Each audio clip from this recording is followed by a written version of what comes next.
Oui. Tokobanga isusu nini? Tokobanga iloko. Keleve. Iloko pamba. Biso za mibali.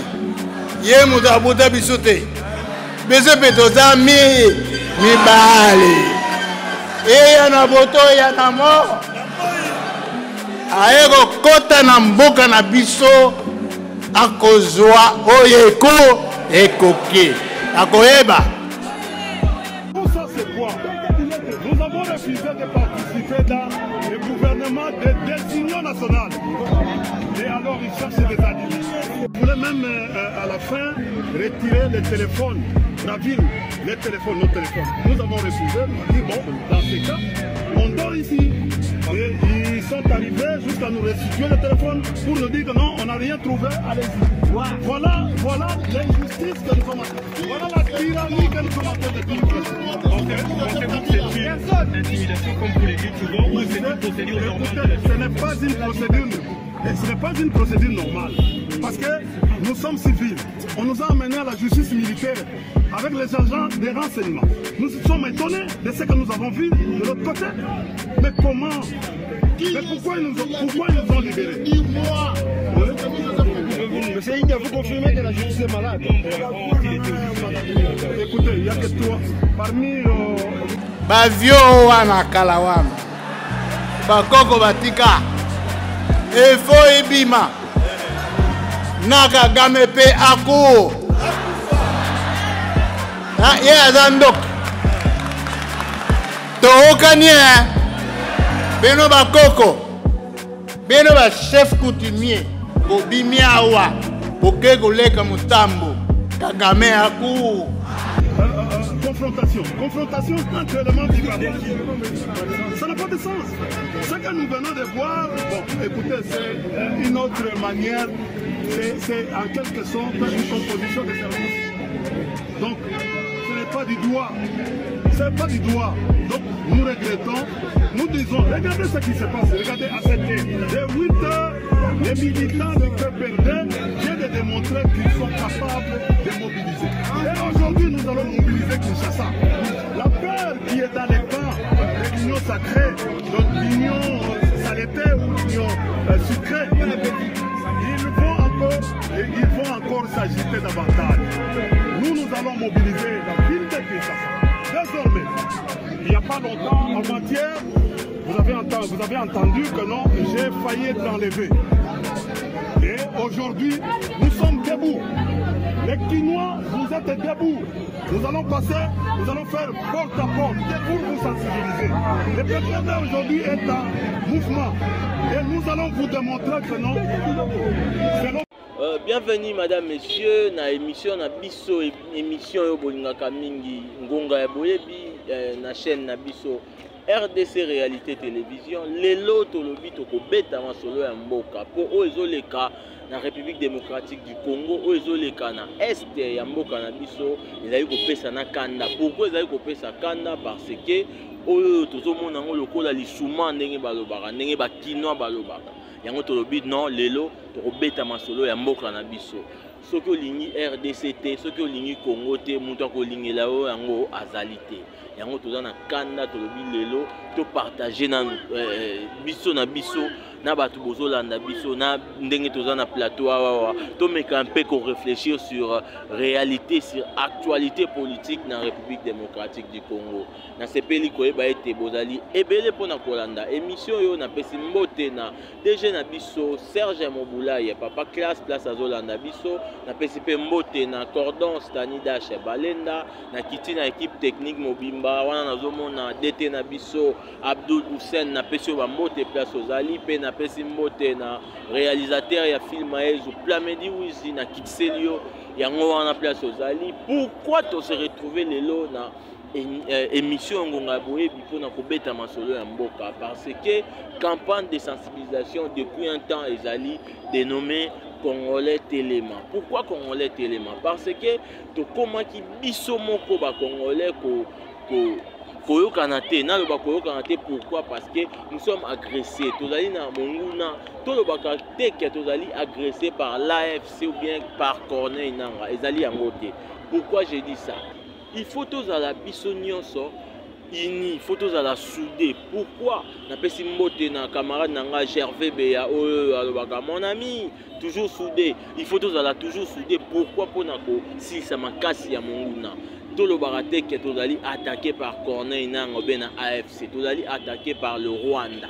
Yango na sepeli na message oyo ye moko pepe na biso mboso oyo abetaki alobi ete en tout cas tozo senga na ba chef coutumier basalela avion na bango wana oyo balobaka wana po ete Kagame wana a senti que a touché intouchable. Pourquoi tout le bongo?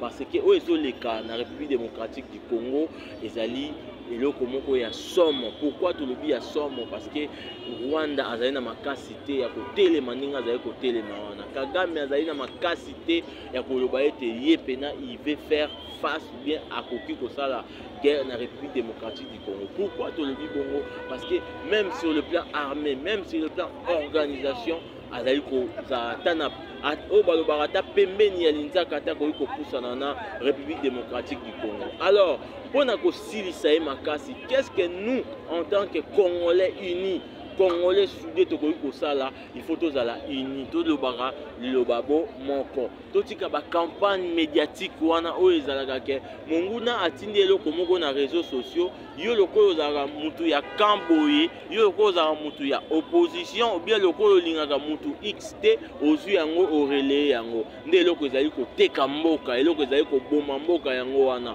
Yango lelo na nzela ya émission oyo Ngonga ya Boyebi tozo senga na ba mboka bato nyonso balingaka Congo tozala uni. Boyebi ke lelo yo kolia fumbo bien kolia Jakamadesu ezali ko dépendre lisusu na tribu mon côté parce que hier ezalaki polia fumbwa il faut ezala kaka bato ya Congo central polia Jakamadesu ezali kaka na ekolo moko précis. Mais aujourd'hui au mona ke tokoma biso nyonso na bolingo. Alors to manifester bolingo wana pona ko sisa makasi ya Kagame, makasi ya Rwanda. Nazo pesa longoni na pesi force na président de la République Félix Antoine Tshisekedi Tshilombo pour la démarche na ye parce que front diplomatique ezo sala musala nango tozo mona pe ba résultat. Au-delà ya front militaire, au-delà ya front ya sensibilisation ekoki ko sala ete monguna asila makasi lisusu ndenge ezali mendeko Tshisekedi azali ko lembate sur le plan diplomatique pour na kotalisa na communauté internationale pour na kotalisa na ba mboka partout ete en tout cas makambo leka na République démocratique du Congo ezali eloko ya ko encourager te yango na sepeli na ba décision oyo ya ba sanction bazali kozwa contre Rwanda ezali ko lakisa ete en tout cas ndeko Félix Tshisekedi président de la République azali ko kena démarche moko ya bien démarche moko ya talo na cadre ya émission oyo c'est vrai to ko poussa moi makanisi pona to talisa ba mboka ete Congo soki yo lingi yango te moto mosusu akolinga ngo azali te ezali Congo ya biso ezali mboka na biso ba Congolais tozali na place à kokende te mboka na biso ezali kaka awawa. C'est vrai to ko sangisa makanisi to ko réfléchir mais kasi to ko luka pe to pousa makanisi pona koyeba ete mokonzi mboka tango abeti sete alobi eke ye akodialogue na Rwanda te akodialogue na M23 te. Pourquoi alobi bongo? Alobi aboyi parce que dialogue nyonso esukaka na partage ya gâteau. Kaka ndenge na relation internationale balobaka ete il n'y a pas de négociation sans concession, il n'y a pas de concession sans compromis, il n'y a pas de compromis sans reconnaissance mutuelle. Ye loko lazo reconnaître Rwanda te azali interlocuteur valable na ete akoki jamais kosala dialogue na Rwanda. Nde abengi baimboka alobi boya tosala cohésion nationale.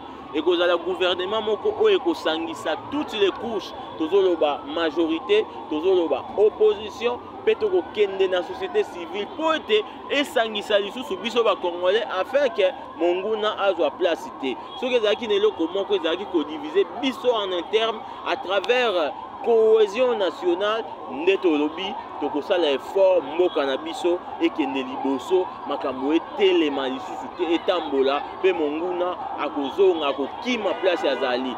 Yango na sengi na les grands caméramans Plamedi Wizi apesa biso mwa ba réaction ya moi quelques personnes oyo bapesaki makanisi na bango concernant cohésion nationale. Tozolo ba cohésion nationale. Est-ce que le peuple congolais a pour cohésion nationale, a d'accord tokende na gouvernement ya cohésion nationale oyo kokotisa bato ndambo ya opposition mususu ya société civile pour que to sangana comme un seul corps?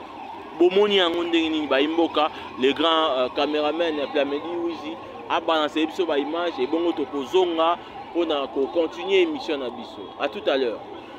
Bavio wana kala wana bakoko batika efo ebima naka game pe aku ye azandok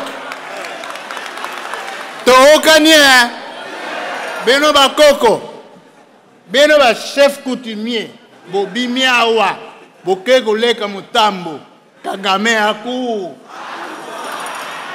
so boke kosala eloko mosusu olobi awa apamba eza bongo te oui tokobanga lisusu nini tokobanga eloko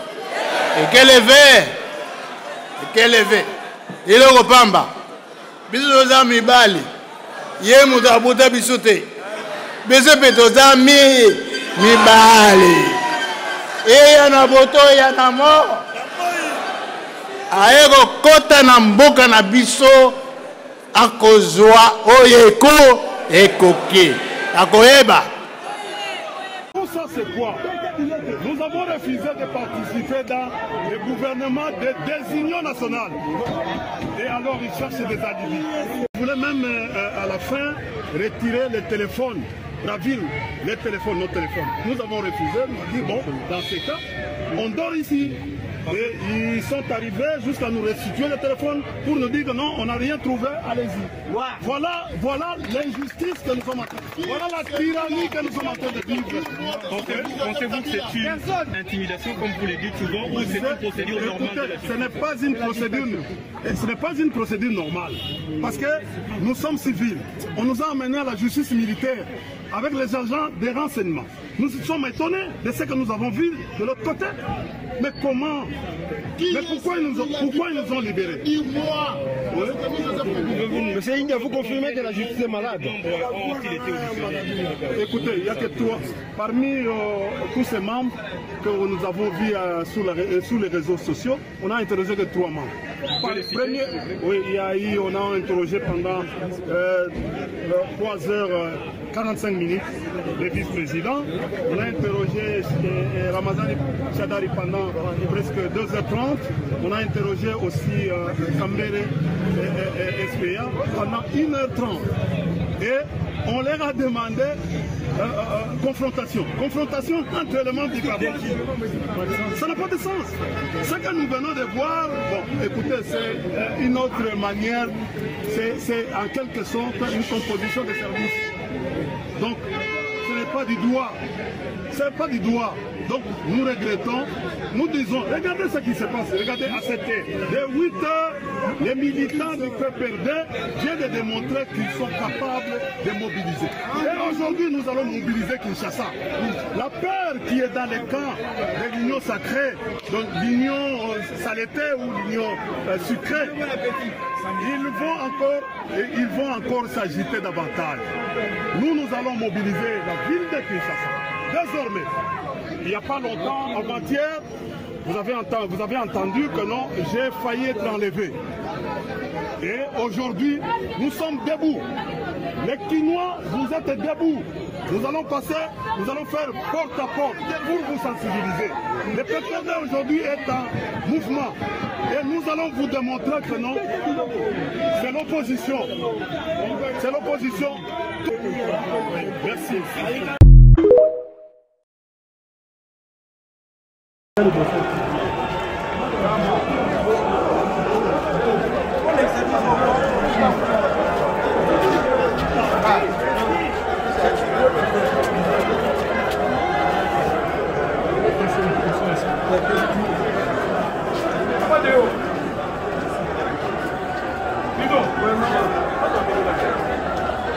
C'est fini à la maison.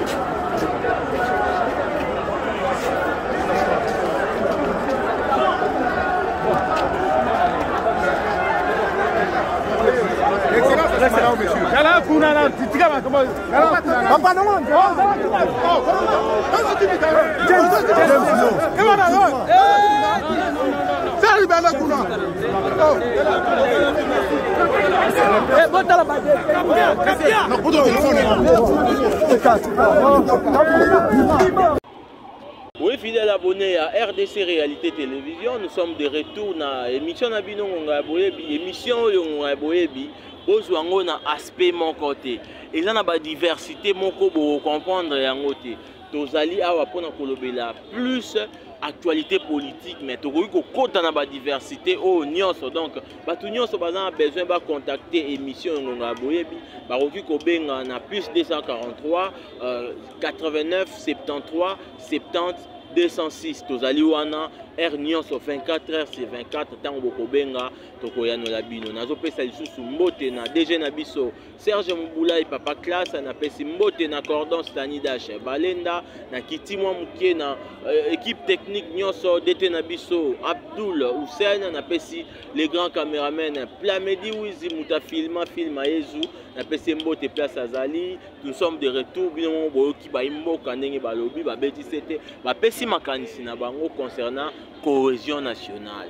Tango nyonso balobi ezali des coutumes arbre à palabre balobarango ce qui problème ezali na mboka ce qui moi mes attentes ezali bana ya ndako moko bafandaka ndenge balobaka na lopoto ete les linges sales se lavent en famille. Bino moko boyoki ba mboka ndenge balobi ba betisi ete ba kei na ba détail nyonso pona koloba ete cohésion nationale ezali vraiment une idée combien louable pona ko luka susu intégration ya ba mboka ya ba congolais de partout bazali pona ko talisa lisusu ete tozali na biso divisé te tozali unis comme un seul homme, unis, soudés, toujours soudés dans les bons. Donc Monguna kotika na soni, Rwanda kotika na soni, badongolo misu nyonso o bazali koluka ete République démocratique du Congo etikala ya bandambu tozali ko yebisa bino ete bo échouer. Na ko profiter na émission oyo pona ko talisa na ba mboka ete soko zali jeune omoni ete makasi ezali ko buka na teneko kende kokota na armée parce que il faut to koma ebele, faut to kota pena idéologie wana po ete en tout cas mambozo le kana République démocratique du Congo etali ngai etali yo, il faut mutu nyonso na coin azali à jouer rôle à ça quelque chose pona avancement pe évolution ya mboka na biso. Ngana sepelaki mingi ndenge bozalaki ebele mpona kolanda émission oyo napesi mbote na bato nyonso balandaka biso, napesi mbote na couple Tracy Bila place ozali, napesi bébé mbote, napesi Jirens Makakala mbote, papa na mon général soromoni papa na mon général seke azali nani Jirens Makakala napesi mbote, napesi mbote na Karl Beste Docteur na pesi mbote na Galor Moshino na pesi mbote na Dieu Vovila ngoi na pesi mbote na Magda Kunoka, na pesi mbote na Pati Magnon,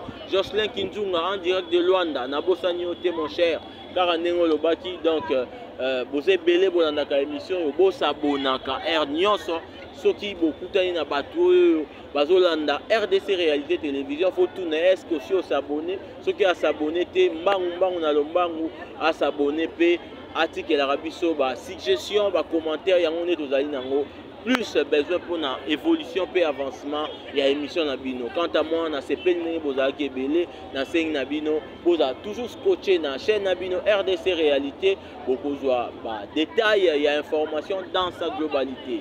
Pour nga tokutani prochainement. Ciao.